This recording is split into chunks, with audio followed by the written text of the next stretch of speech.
আসসালামু আলাইকুম। আজকে আপনাদের মাঝে ভালো একটি বিষয় শেয়ার করব। যাকে আমি দেখাচ্ছি এই ভাইটি সিঙ্গাড়া বানাচ্ছে।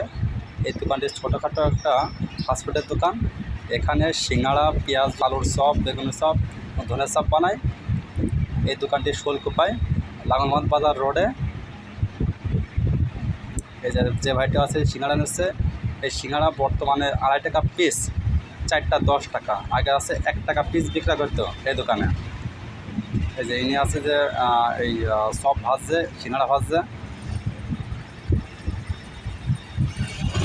আজকে এই সাইডে এসেছে মালামাল কিনতে। সো এই দোকানে এসেছে এই সিঙ্গাড়া পেঁয়াজও খেতে। কারণ যখন আসে তখন আছে এই দোকানে এসে খাই। আগে নিতে আছে বিগত 2-1 বছর আগে এখানে সিঙ্গাড়া পাওয়া যেত 1 টাকায়। এই যে সিঙ্গাড়ার সাইজ দেখেন, ভালোই এবং খুব সুস্বাদু। এখানে দেখা আছে প্রচুর আকার ভিড় হয়। সকাল থেকে সন্ধ্যা পর্যন্ত প্রচুর বেচা কেনা হয়, প্রচুর চাপ যায়। সো খুবই সুস্বাদুর। আমরা এখানে আছে, এখানে আছে যে খাই, ভালো লাগে।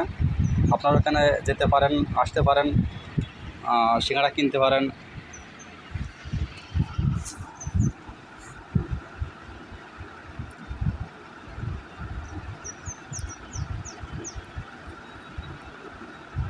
এই জায়গাটি বানাচ্ছে, সিঙ্গাড়া বানাচ্ছে।